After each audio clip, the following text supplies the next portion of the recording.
सकल पवित्रों को पवित्र करने वाला, जैसे भगवान शंकर, भगवान सनंदन, सनातन आदि, श्री उद्धव जी आदि, ये बड़े बड़े महापुरुष जिस रज की याचना करते हैं, ये कौन है? ये जगत को पावन करने वाले। तो कह रहे हैं वृंदावने सकल पावन पावनेस्मिन, जो रज शिव शनकादिक याचक, बड़े बड़े पावन करने वालों को भी पावन करने की सामर्थ्य वृंदावन की रज रानी में है।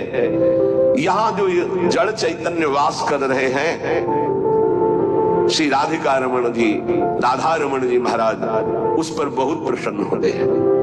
मेरे घर में रह रहा है। तो बोले जो यहां वास नहीं कर रहे हो, बोले आश्रित है। आश्रित की भी वही गति होती है जो वास करने वाले की होती है, लेकिन हृदय से संपूर्ण आश्रय वृंदावन का होगा। तो भक्त रसैक कोशे तोषेण, जब राधा रमण जी प्रसन्न हो जाते हैं तो अपना खजाना खोल देते हैं। तोषेण तो क्या, भक्ति रसैक कोशे, भक्ति रस का खजाना खोल देते हैं। दिव्य लीलाएं अंदर चल रही है, दिव्य भाव अंदर चल रहे हैं, उसी में परमानंद में डूबा हुआ है। नित्य परमेण कदावसामी, क्या कभी मेरे जीवन में ऐसा अवसर आएगा कि मुझे ऐसे श्रीधाम वृंदावन में वास मिले और मैं निरंतर प्रिया प्रीतम के चिंतन में ऐसे डूबूं जैसे मछली जल के बिना जीवित नहीं रह सकती, ऐसे एक आधे क्षण के लिए भी यदि हमारा चिंतन छूटे तो प्राण व्याकुल हो जाए। यही भक्ति का, भजन का सही स्वरूप ये है कि जैसे मछली जल से अलग की जाए तो जहां तनिक जल बिछुड़े छोड़ी देत है प्राण, जहां जल से अलग हो तो तड़पते हुए प्राण त्याग। ये भजनानंदी का स्वभाव है, ये है आश्रित का स्वभाव, ये है वृंदावन वासी का स्वभाव। अगर ये स्वभाव नहीं है तो अभी वृंदावन वास तन मन के बन से ये अभी सही वास नहीं हो रहा, अभी सही आश्रय नहीं है, अभी सही भजनानंदी नहीं है। ये पहचान है। बड़ी कृपा है, आप सच्ची मानिए, जिनको कोई उपाधि नहीं मिली है, उपाधि पदवी, जिनको कोई जानता नहीं, बड़ी कृपा है। वो जीवन जिसको कोई नहीं जानता है वो हरि प्रिया के संग व्यतीत होता है, प्रिया प्रिया के संग। कहीं कोई चिंतन जाने की गुंजाइश ही नहीं, कोई जानता ही नहीं, कोई प्रणाम नहीं, कोई नमस्कार नहीं, कोई बात नहीं करता, कोई नहीं बात करता, कभी कोई राधे राधे नहीं कहता है, और कहे भी तो उपेक्षा कर दी जाती थी कि कहीं परिचय ना हो जाए। जहां तनिक जल बिछुड़े छोड़ देता है प्राण, यह है भजनानंदी का स्वरूप। तद स्मरणेन परम व्याकुलते। देखो कहां हो, देखो प्रायः बहुत दिनों के बाद एक ऐसे महाभागवत के दर्शन हुए, सबकी चरण वंदना, लेकिन ऐसी स्थिति कि जहां तनिक जल बिछुड़े छोड़ देता है प्राण, एक महाभागवत के बहुत दिनों बाद दर्शन हुए जो महाराष्ट्र से पधारे थे। रोम रोम से निकल रहा था विठल विठल विठल विठल विठल। ऐसी महान स्थिति आज हमारे ऊपर प्रिया जो प्रसन्न हुई, ऐसे महाभागवत का साक्षात्कार करा दिया। पर जानते हो, एक साधारण पतली धोती, एक साधारण कुर्ता और ऐसे छुपे हुए वेश में कि कोई ये ही नहीं कह सकता कि संत है, लेकिन ऐसी ऊंची स्थिति नाम की, पूछो ये कोई उपाधि नहीं, कोई परिचय नहीं और कोई सम्मान की प्रियता नहीं, ऐसे बैठे कोई आदर नहीं। जब दृष्टि में दृष्टि मिली तब लगा अरे कितनी उच्च कोटि की अवस्था इनकी अध्यात्म की है। नेत्र तरसते हैं भजनानंदी और ब्रह्मबोध संपन्न महापुरुष के दर्शन के लिए। सच्ची माने ये उपाधियां तो बहुत है, उपद्रव कराने वाली बहुत उपाधियां हैं। उपाधि रहित महापुरुष, खास बात है, उपाधि रहित महापुरुष, देहाध्यास रहित महापुरुष, भगवत चिंतन में डूबा हुआ महापुरुष, तत्वबोध महापुरुष, ये अंगुलियों में गिने जा सकते हैं, ये सैकड़ों की संख्याओं में नहीं होते। छोड़ देत है प्राण जहां जल से बिलगावे। अगर मछली को जल से अलग करो तो प्राण त्याग देती है, ऐसे ही भजन के जरा से विस्मरण के आभास में उनको ऐसा लगता है कि मेरे प्राण निकल जाएंगे, भजन छूट गया क्या।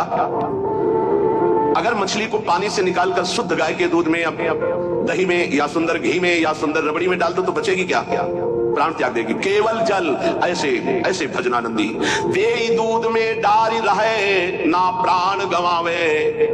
अगर दूध में डाल दे तो रहे ना, वो अपने प्राण त्याग देगी, क्योंकि पानी से प्रेम करती मछली। तो जाको वही आहार ताही को काले दीजे, रहन कोटि उपाय और सुख नाना कीजे। बोले जिसका जो आहार है वो उसी की प्राप्ति में जीवित रहेगा, अन्यथा प्राण त्याग देगा।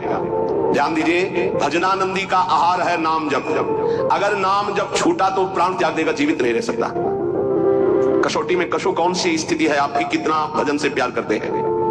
यह लीजय दृष्टांत सकै सो ले बिचारी, जो नाम से ऐसो करे स्नेह ताहि की मैं बलिहारी। मैं बलिहारी हूं ऐसा जो नाम से प्रेम करता है। पलटू ऐसी प्रीति कर जल और मीन समान, जहां तनिक जल बिछुड़े छोड़ देत है प्राण। भजन का क्या स्वरूप है? तद स्मरणेन परम व्याकुलते। श्री पलटू स्वामी जी कहते हैं, बहुत बड़े भजनानंदी महापुरुष जिनके रोम रोम से सीताराम सीताराम निकलता था, कह रहे ऐसी प्रीति करो नाम से जैसे जल से मछली प्रीति करती, दूर होने पर प्राण त्याग देती है। और भगवान के दास होकर के भगवान के नाम की इज्जत रखिए आप। ये तिलक, ये कंठी, ये छाप धारण करके हरिदास कहा करके भगवान की अवहेलना मत कीजिए। इतने बड़े स्वामी के दासत्व का सौभाग्य मिला है। कुछ लोग शर्माते हैं तिलक लगाने में, कंठी बंद। अरे शर्माओ पराई माता बहनों की तरफ गंदी दृष्टि करने में, शर्माओ मदिरा पीने में, शर्माओ दूसरे का मांस खाने में, शर्माओ चोरी करने में, हिंसा करने में। भगवान के दासत्व के लिए तुम्हें शर्म लगती कि तिलक लगाएंगे लोग क्या कहेंगे, बुरा काम है। कंठी बांधेंगे लोग क्या कहेंगे, सत्संग सुनेंगे लोग क्या कहेंगे, सत्संग सुनते हैं। कल हमसे एक प्रश्न हुआ, इसलिए बात आई कि कुछ भाई लोगों को शर्म लगती है कि छुपा करके, नहीं तो लोग क्या कहेंगे। लोग यही तो कहेंगे ये बड़ा भगवान का भगत बनता है। हमारा संबंध कहां से जोड़ दिया? भगवान से जोड़ दिया। ये हमारी निंदा की बात है क्या?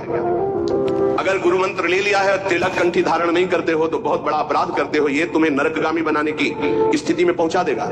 मनमानी आचरण कराएगा और अपराध बन जाएंगे, दुर्गति में पहुंच जाओगे। ये दासत्व है जो हम कह रहे हैं, उसको प्रार्थना को मान लीजिए।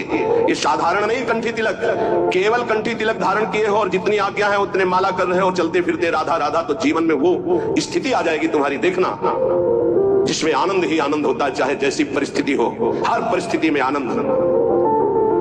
अरे कोई हमारे प्राण लेने की धमकी दे दे कि अगर कल से तिलक लगाओगे तो चौड़ी छाती करके 12 तिलक लगा के घूमना चाहिए, मार। देखते हैं तू जगत का विधाता है या विधान किसी और का है। अगर मरना है तो तुम्हारे या ना हमारे मरना ही है उसी क्षण, अगर नहीं मरना है तो काल भी नहीं मार सकता। समझ जाए शरण ते डरत ना काल डर। किसी के मजाक करने पर, विनोद करने पर तुम कंठी तिलक और माला छोड़ दो, लोग क्या कहेंगे। धिक्कार है तुम्हारी बुद्धि को जो भजन की तरफ चलने के लिए लज्जा करती है और पाप की तरफ चलने के लिए छाती चौड़ी कर देते हैं। पाप की तरफ लज्जा नहीं आएगी। अरे चौड़ी छाती करो भगवान के दासत्व के लिए। कैसे तुम हो? अकबर आगरे में आया करता था, तो देखा जिधर दृष्टि डाले सब तिलक छापधारी राजा लोग बैठे। वो बादशाह था, दिल्ली में प्रधान पद पर बैठा हुआ। उस समय ऐसा था, छोटे छोटे राजा होते थे और उन सब का बादशाह स्वामी होता था, जैसे हर प्रदेश के मुख्यमंत्री और फिर राष्ट्रपति।